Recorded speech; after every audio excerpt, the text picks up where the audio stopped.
Okay, a couple weeks ago, it was Clock Change Sunday, and my pastor has the same line every year. He always looks out and says, all of you who are out there, you made it here without being late on Clock Change Sunday, you are my spiritual Marines.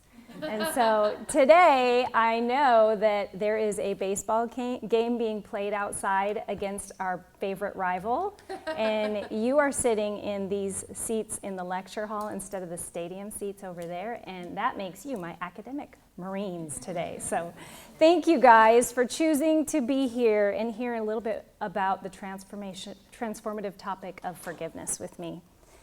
1995, Tony Hicks was 14 years old. And he was hungry and had a few friends with him, a couple of other juveniles, and an 18-year-old friend. They concocted a plan to have a pizza delivered to them, but they didn't have any money to pay for it. And so the 18-year-old handed Tony Hicks a pistol and said, when the pizza arrives, make sure that you get us the pizza without money. When Tariq Kamisa came, a 20-year-old college student, came and delivered the pizza to the address that they called him to, he did not give up the pizza easily. What resulted was Tony Hicks pulled the trigger on the pistol and Tariq Kamisa died over a $10 pizza. That event was the beginning of Azim Kamisa's journey toward forgiveness. Azim Kamisa was Tariq's father. At any given time, we can both be victims and villains in scenarios. If you look at just the moment in time when Tony pulled the trigger, he was the villain in the situation. If you zoom out and you build a more comprehensive narrative and you expand the timeline of Tony's life, you can see better perspective taking that is needed to see humanity on both sides of this story. So his father was incarcerated when he was a child. And he had grown up in a really rough neighborhood with a single mom. And he had left the streets of LA for San Diego before this incident happened to be raised by grandparents who were very involved in his life. But he had a hole in his heart, and he really wanted belonging, that sense of belonging, and he found it in a gang. And that older gang member, he became a victim to, because he knew in that moment to hand the pistol to the 14-year-old. Unfortunately, Tony was the youngest person to be tried as an adult and sentenced to life at the age of 15. And he began his journey in prison. He didn't make wise choices there, but there's hope. So before I tell you the rest of Tony's story, I want to tell you about the book Peacemaker by Ken Sande. And he has a quote in there that always says, take contribution for your portion of the problem, and that posture of humility will allow both of parties to stand side by side at the foot of the cross. And I love that picture, that I am not the bigger person because I chose to forgive, but we all need to acknowledge that we're broken people, and we find humanity in that moment. We have choices to make when we're hurt. We can allow that hurt to cripple us, or we can embrace a constructive healing process that becomes catalyst for change. So in 1995, Azim Kamisa embraced a constructive catalyst for change mentality by starting the Tariq Kamisa Foundation. So the Tariq Kamisa Foundation was started by Tony's grandfather and Azim Kamisa. The two men recognized that there were victims on both sides of the gun that day. And they found hope and healing by creating this foundation to end youth violence. They dedicated themselves to teaching and inspiring forgiveness, hope, and peace in youth and setting them on a pathway towards opportunity. And they wanted to create safer schools and community through the education that they did, teaching restorative principles of accountability, compassion, forgiveness, and peacemaking. It took 5 years for Tariq's dad to go to the prison and meet Tony face to face.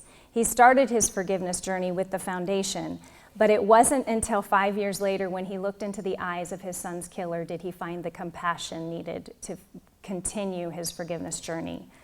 And in that moment, he saw the humanity in the person who took his son's life, and he offered him forgiveness. Prior to that point, Tony was getting in trouble in prison and not making wise choices. He had no hope. He had a life sentence. After he received forgiveness from Tariq's father, he found hope to turn things around, and he got his GED, and he wanted to become a model prisoner at that point. And that began Azim's journey to get Tony released from prison. So that was in the year 2000, and in 2019, he also offered him a job then. Back in 2000, 19 years later, his dream came true, and they're working side by side at the foundation. That's the happy part of the story. But there's also the ability for hurt to cripple us. So Tariq had a girlfriend when he delivered the pizza that night he was very serious about. And she could not get over the loss of her boyfriend, and she began a life of drugs and alcohol, and at the age of 27, she passed away, and not able to find that moment of healing. So today we're going to look at how your head is involved in forgiveness, how your heart can be engaged, and what that looks like when you choose to take action on the other side of it. When you use your head, you can see that you have to make a decision. Azim did not have the feelings of forgiveness in 1995 when he had the huge hole in his heart for his son. He had in his mind a decision to make his son's death mean something in this world. He didn't want him to be forgotten. So he spent 5 years working on that mission, and the feelings associated with forgiveness came 5 years later when he actually met Tony in person. So it doesn't always go hand in hand. It's not, you don't choose to forgive when you have the feeling of forgiveness in your heart. What's the definition of forgiveness? It's a cognitive process that consists of letting go of feelings of revenge and desires to retaliate. It has a lot of different emotions to it. You're feeling the hurt. You're feeling the hate. It's unfair. It's not just to lose a 20-year-old son. You're feeling healing on the other side of that. And then finally, the coming together of the parties. So forgiving offers both mental and physical benefits. Mental benefits, less depression, higher self-esteem.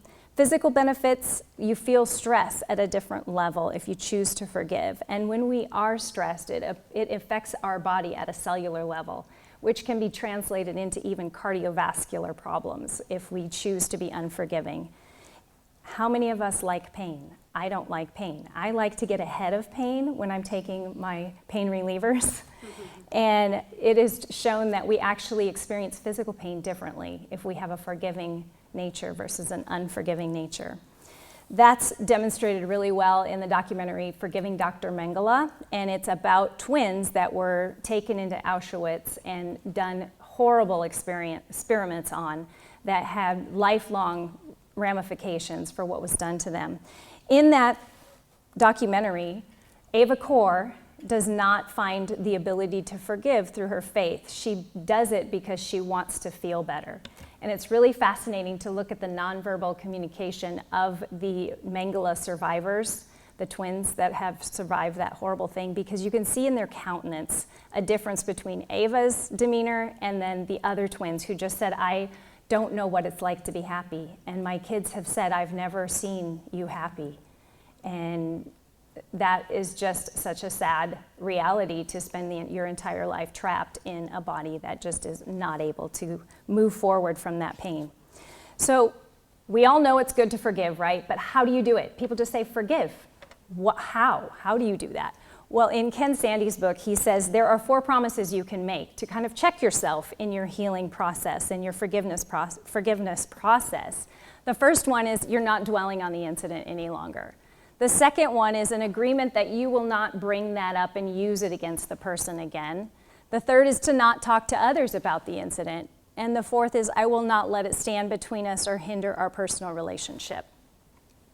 We don't always get to the reconciliation piece of that if it's not a safe environment, but that would be a goal if it is a safe relationship to reestablish. It is a process, and there are levels of forgiveness. In the levels of forgiveness, we look at less personal transformation to more personal transformation. This is in Con and Abigail's Managing Conflict Through Communication. less personal transformation is forgiveness for one's own sake, and that's what Ava Kor embraced. I just want to feel better. I don't want to be trapped in a body full of pain any longer, and so I need to heal myself. Forgiveness is altruism. It's a good thing to do, to forgive. We know that. That would be a good thing to do. Forgiveness for the sake of the relationship or the relationships around us, and then forgiveness from the recognition that you are like me. You are human. I see your humanity. And then the very peak of transformation is I am like you. I'm a broken person too, and I have hurt people in my life.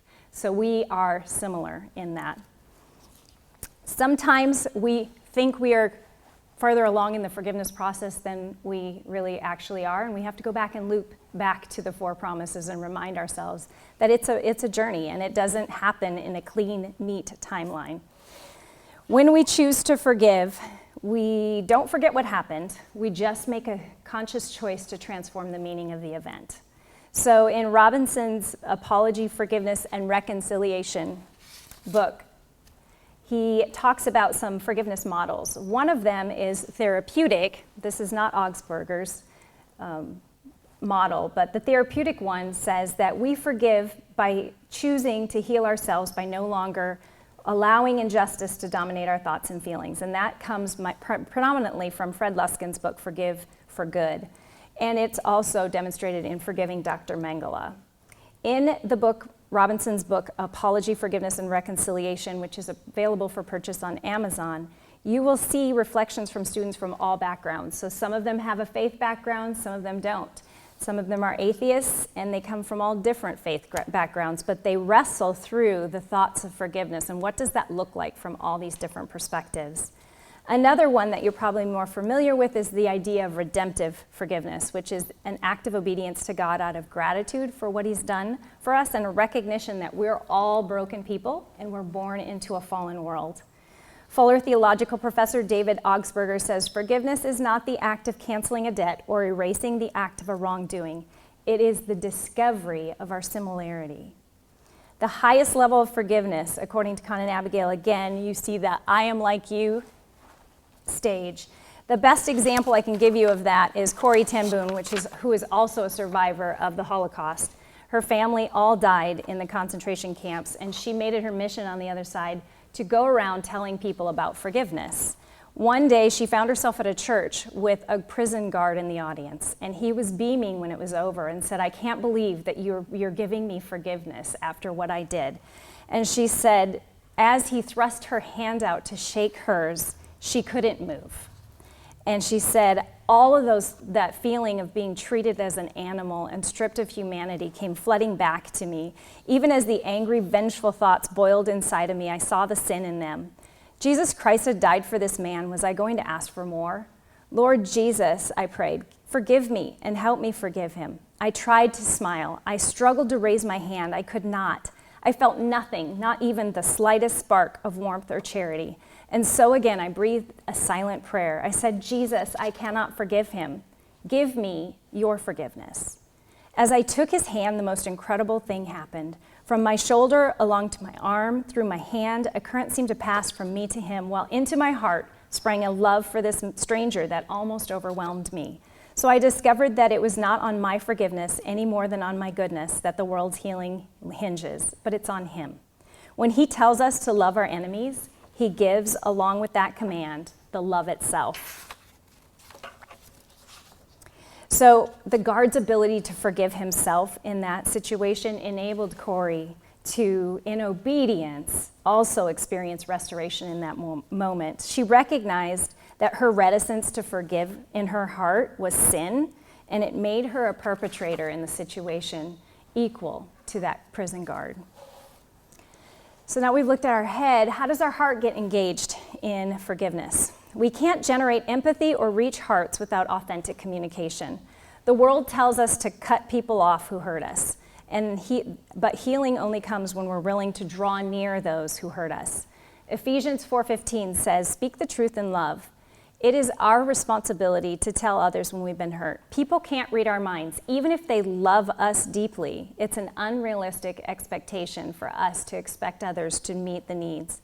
And I have two personal examples, probably the lowest points in my marriage, that would demonstrate how speaking the truth in love can keep you from being crippled in pain to being a catalyst for positive change. One of them was when I hurt my husband deeply.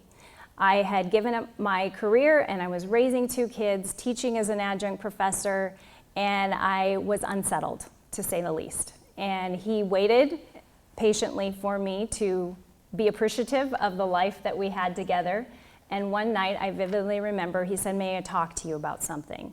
Kids had gone to bed, and he looked at me and he said, "I've given you everything. We have a beautiful family, we have a nice home, you have a safe car to drive, and you have a husband who loves you. Why do you want to be anywhere but here?"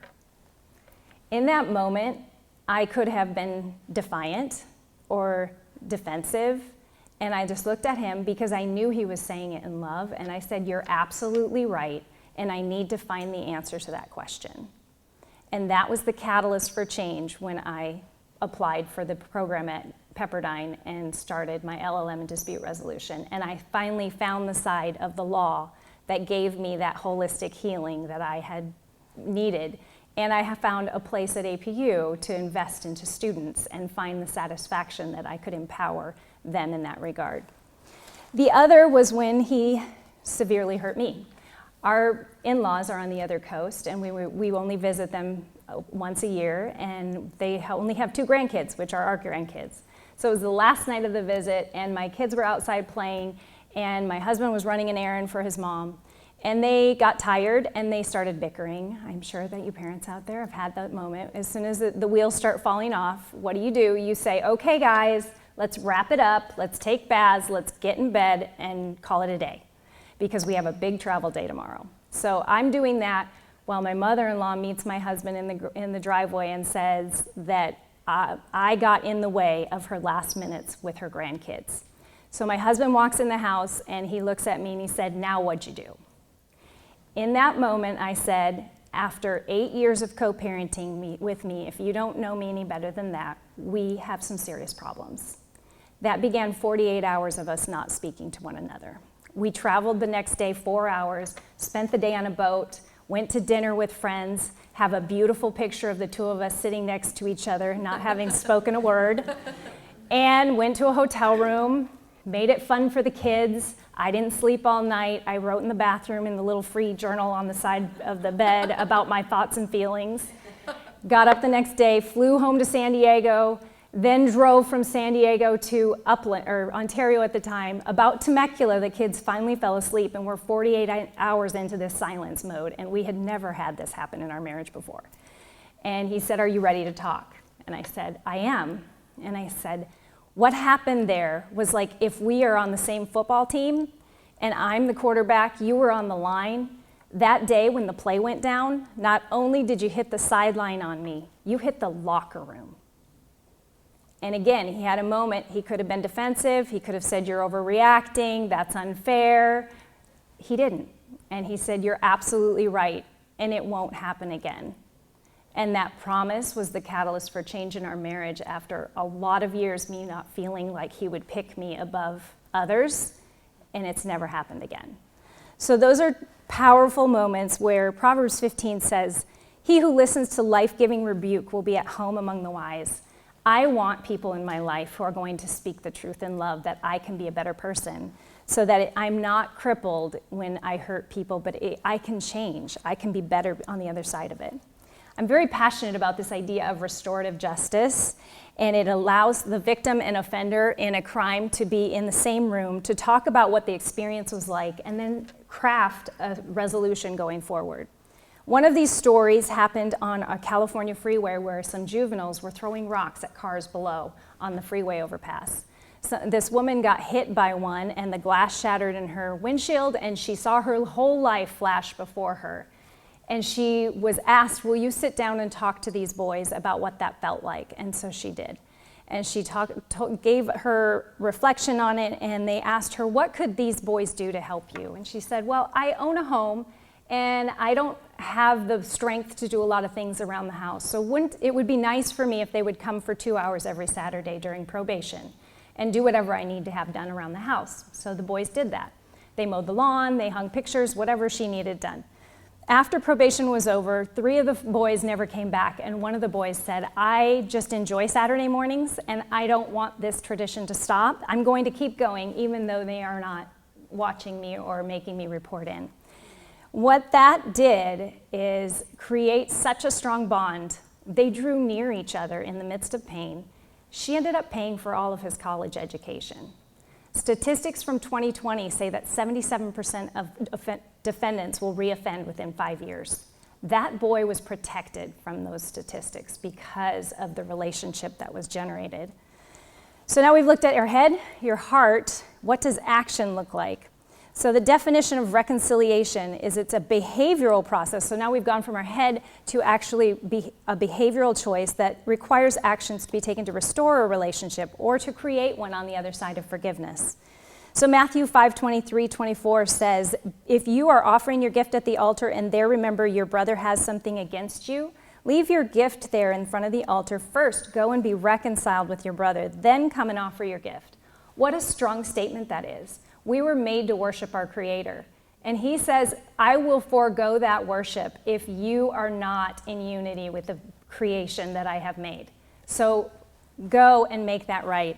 What a strong statement for us to follow. And then Ephesians 4:30-32 says, don't grieve the Holy Spirit. Get rid of all bitterness, rage, anger, brawling, and slander, along with every form of malice. Be kind and compassionate to one another, forgiving each other, just as in Christ God forgave you. So if we embrace this redemptive model of forgiveness, it requires us to take actions to restore relationships or create new ones. There are levels of reconciliation that can occur, so we can have no reconciliation, but we could choose to forgive, but just not reconcile. We could have possible reconciliation, kind of having a posture of forgiveness until the offender admits culpability. We have conditional reconciliation, where the offender communicates regret for that offense and offers an apology. Processual reconciliation, where they attempt to remedy the harm done with the actions. Or restoration at the very height, where trust is rebuilt and the relationship is recreated. A very beautiful and powerful moment happened in a Texas courtroom. Amber Geiger was an off-duty police officer who came home intoxicated, and she went into the wrong apartment. And because she went into the wrong apartment, she thought she had an intruder in her apartment, and she took out her gun and shot Botham Jean. In this video in a Texas courtroom, you are going to see what reconciliation looks like from the eyes of his brother. Mr. Jean, the floor is yours.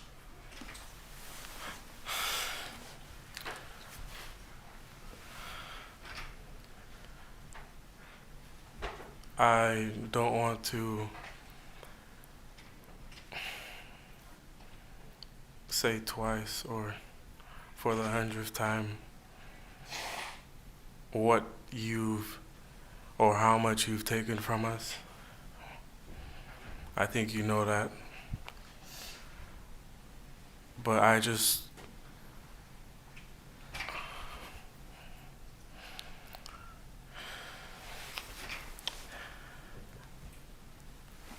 hope you go to God with all the guilt, all the bad things you may have done in the past. Each and every one of us may have done something that we're not supposed to do. If you truly are sorry, I know I can speak for myself. I forgive you. And I know if you go to God and ask Him, He will forgive you.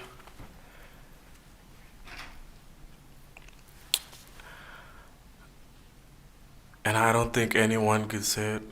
Again, I'm speaking for myself, not even behalf of my family. But I love you just like anyone else. And I'm not gonna say I hope you rot and die just like my brother did, but I personally want the best for you. And I wasn't gonna ever say this in front of my family or anyone, but I don't even want you to go to jail. I want the best for you. Because I know that's exactly what both of them would want you to do. And the best would be give your life to Christ. I'm not going to say anything else. I think giving your life to Christ would be the best thing that both of them would want you to do. Again, I love you as a person. And I don't wish anything bad on you.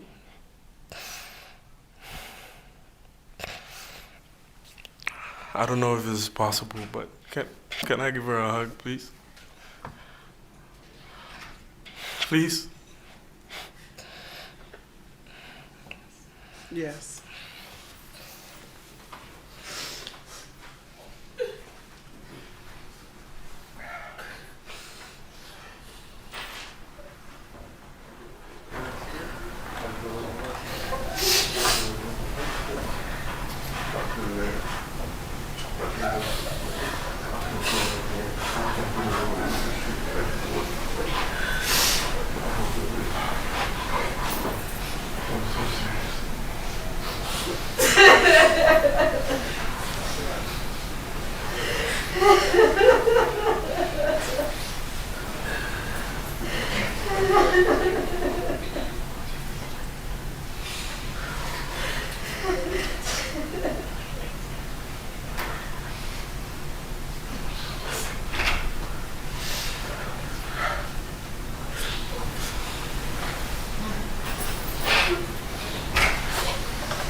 What a powerful demonstration of all of those aspects coming together. He made a decision in his head to forgive. He found empathy in his heart to wish the best for her, and then took action in that moment in front of a difficult audience to say, I need to go beyond my words, and I need to show with my actions that I'm forgiving. So we've looked at how head, heart, and action come together in the forgiveness process. And apologies can often help accelerate the forgiveness process as well. A 7A apology by Ken Sandy looks like this. If we have really hurt somebody, we should be able to address it in front of everyone involved, what we've done. Avoid words like if, but, or maybe. Admit specifically what we did. Acknowledge and express sorrow for how you've hurt them. Accept the consequences and make restitution if possible for any damage caused. Alter your behavior and explain how you're willing to be held accountable to make a sincere change, and then ask forgiveness and allow the other person the time and space they need to give that forgiveness. My husband was involved in a crimes against children case that demonstrated this just in a powerful way. The victim advocate of the case gave a statement about how a young juvenile had made, well, the backstory to the statement is that this juvenile made a racial epithet against the defendant. And the defendant went home and grabbed a hammer and came back to the scene and ended up striking the juvenile in the head. And the juvenile was severely injured, had to be flown to the hospital, ended up living, but this was the sentencing of this case. And the father, through the victim advocate, talked about the impact on the family, how devastating it was, how traumatic it was for the brothers to see this happen in front of them, and then the younger brother who wasn't present to see him hooked up to all kinds of machines, not knowing if he was going to live, and how it had altered their family's life, and how he wanted the book to be thrown at the defendant.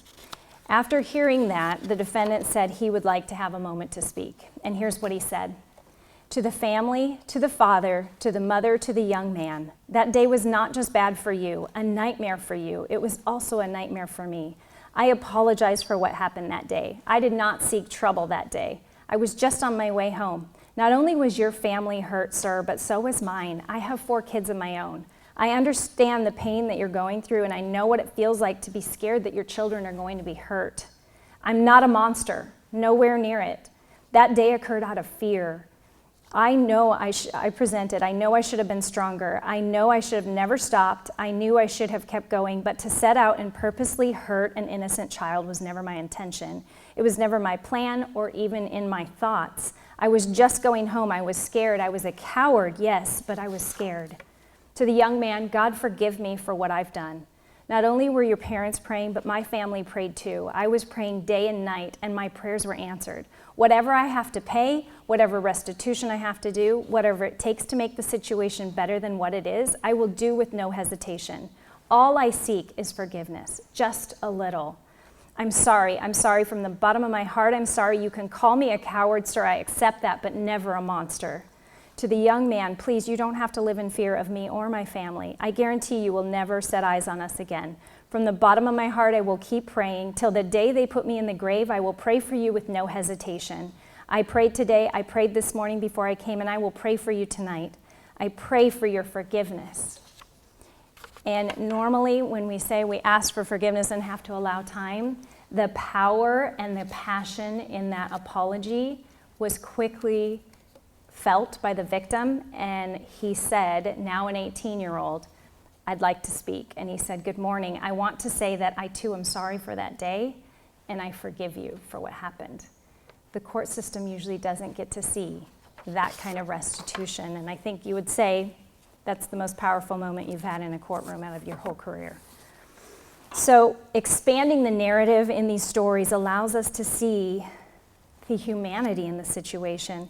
When the hammer hit the juvenile's head, the villain was the defendant. If you zoom out from that and you hear the racial epitaph, the victim was the defendant.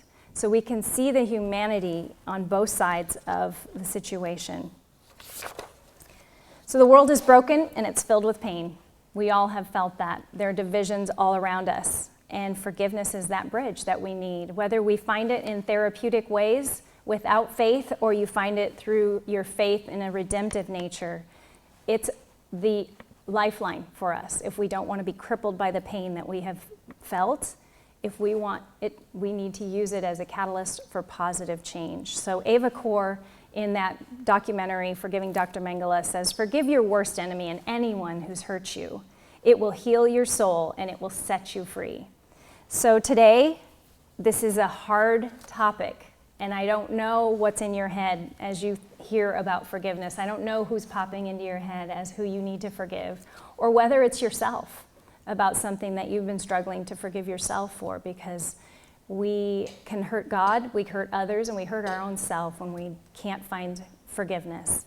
So what I want to do is just pray a blessing over all of you today as you think about this topic and you apply it to your own life, that this would just be something that would sustain you in that process. So God, grant me the serenity to accept the things I cannot change, courage to change the things that I can, and wisdom to know the difference. Living one day at a time, enjoying one moment at a time, accepting hardships as the pathway to peace, taking as he did this sinful world as it is, not as I would have it, trusting that he will make all things right if I surrender to his will, that I may be reasonably happy in this life and supremely happy with him forever in the next. Amen.